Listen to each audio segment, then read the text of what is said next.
I mean, you have covered actually a number of the areas which we wanted to ask you about, but just to say a little bit more about the northeast and the Kurdish region.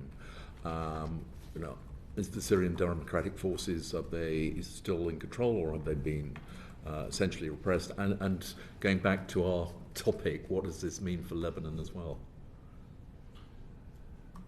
The Syrian Democratic Forces, I think, overestimated their position. They didn't realise the way things were going. I think they were caught out by the fact the United States pulled away from them, so now they're in a very precarious position. They cannot really push back against the Syrian authorities.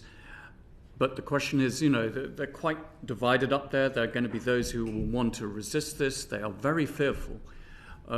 When I was in that area in April, the fears that resulted as a result of the massacres on the coast were widespread, and pretty much whenever you talk to anybody, that if it can happen to the Alawis there, it can happen to us. So they're very fearful. They do see a lot of these fighters as jihadists, as Al-Qaeda, as ISIS, and sympathetic to them. Whether that's true or not, that is a widespread fear. Against that, the SDF is far from perfect. You see a lot of pictures of Öcalan. The Turks will say PKK, etc. But it's a very dangerous security situation. And I think the danger here is that Damascus gets ahead of itself, that there is a feeling that we've won.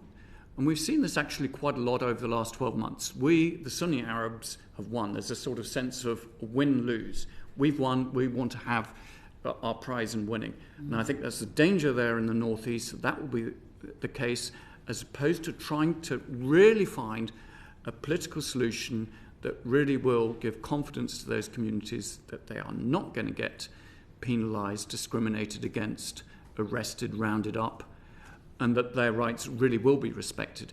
Yes, the president talked about Kurdish rights, talked about getting, you know, the language rights and so forth, citizenship rights, very important. The question will be to them, will he follow through? Will this actually be enacted in practice? And on that level, I think there's quite a lot of doubt in that, but that's where we can come in as Britain to try to insist that happens. Can I just ask you about Kobani? Because it's a sort of Kurdish town that I think is still under siege, is it, or not? It is, although some convoys as of the weekend have got into Kobani. I think there are some people there who, you know, are scared and wish to fight out, but obviously I'm not on the ground. It's Kurdish majority right up against the Turkish border.